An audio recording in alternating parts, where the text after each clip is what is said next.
real friend won't abandon you. Good morning, good afternoon, good evening po sa bawat isa. Ako si Pastor Wes at ito ang Magkape. Maraming gustong kasama ka kapag okay ang buhay mo, di ba? Pero kapag marami ka ng problema, wala ka nang maibigay, at kailangan mo naman sila, sino ang nananatili? Sometimes, hard times don't just test your faith, they reveal your friendships. Yan yung devotion namin kanina sa Magkape. Nasa 1 Samuel chapter 20 na po kami. Doon namin nakita si David was going through a very difficult season sa buhay niya. Gusto siyang patayin ni Saul, kaya lumapit siya sa kanyang kaibigan na si Jonathan. At sabi doon sa 1 Samuel chapter 20 verse 4, "Whatever you say, I will do for you." Yan yung sabi ni Jonathan kay David.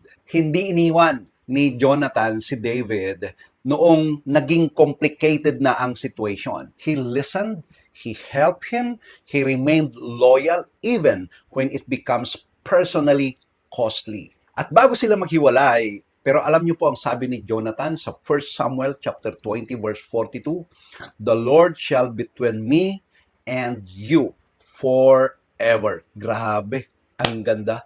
Iyan yung friendship talaga, di ba? This was not friendship based on convenience.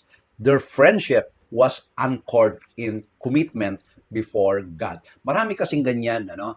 Okay ka lang, friend ka lang kapag may kailangan sila. Friend ka lang pag okay ang buhay mo. Kapag hindi na, walay. Kaya sinabi sa Proverbs chapter 17 verse 17, basahin ko po sa inyo, "A friend love at all times." Sa Greek Old Testament, the word connected with friend ay philos. Ang ibig sabihin, someone who is loved or very dear. Grabe talaga, no? A real friend is not only present during celebration. A real friend stays faithful when life becomes difficult. Sabi nga na matatanda, walang iwanan. Lesson to this. Kaya huwag nating itanong, sino ang tunay kong kaibigan? Mas maganda kung ang tanong natin ay, ako ba ay tunay na kaibigan kapag may pinagdadaanan ng iba? Be the friend who listens, prays, encourages, and stays.